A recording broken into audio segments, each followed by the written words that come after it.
बाकीचे आणि काही नवीन ब्लॉगमध्ये तुमच्यापासून स्वागत करते. कसे आहात तुम्ही सर्वजण? मी आशा करते की तुम्ही सर्वजण मस्त आणि मिळत असाल.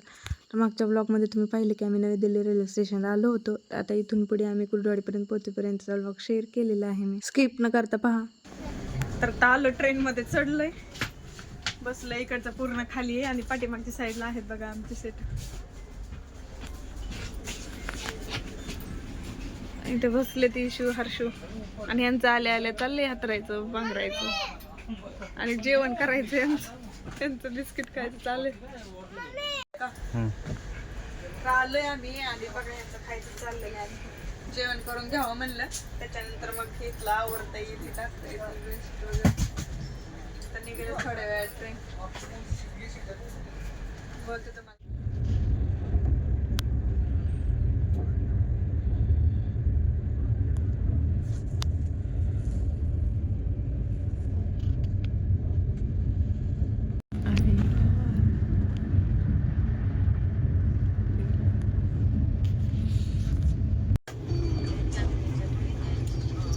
काय खातीये हर्षू? काय खातो तू? इथे इशूचा हर्षूचा चाललाय नाश्ता सकाळ सकाळी. आता इकडे पण सूर्य चांगला वरती आलाय, मगाशी तुम्हाला दाखवलं मी. आणि यांचं चाललंय तिथे नाश्ता. पोहे घेतले होते, ब्रश वगैरे केला, फ्रेश झाले आणि आता करतात नाश्ता. आता आम्ही भोपाळच्या पुढं आलेलो.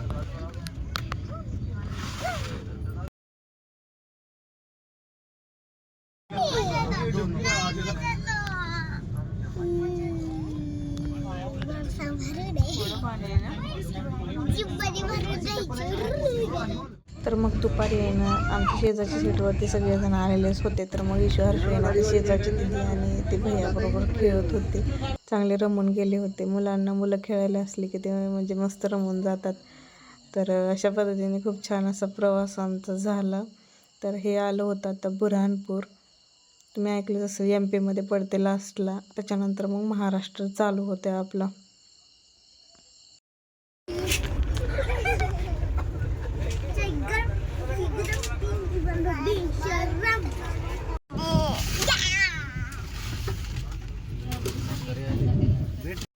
उद्याच पाण्यात भिजायचे हर्ष तुला. आपण परवा उद्याच्याला गेलो ना यात्रेला, मग पाण्यात आंघोळ करतो. बघ किती छान नारळाची झाडं दिसते. तर रे बाबू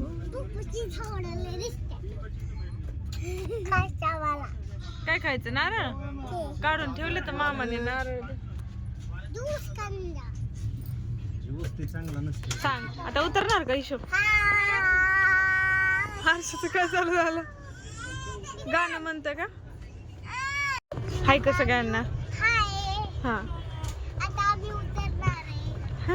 हर्ष तू कुठं चाललाय रे? कुठं चाललाय? काय करतोय तू? शूज काढले का? बघ इकडे मामा. त्यानंतर आम्ही सगळे गेलो घरी आणि एवढा उशीर झाला होता तरी पण लेकरं म्हणली होती की चला आम्हाला पण यायचं म्हणून त्याची एक्साइटमेंट आणि आले होते सगळेजणच घेण्यासाठी. त्याच्यानंतर आम्ही गेलो घरी.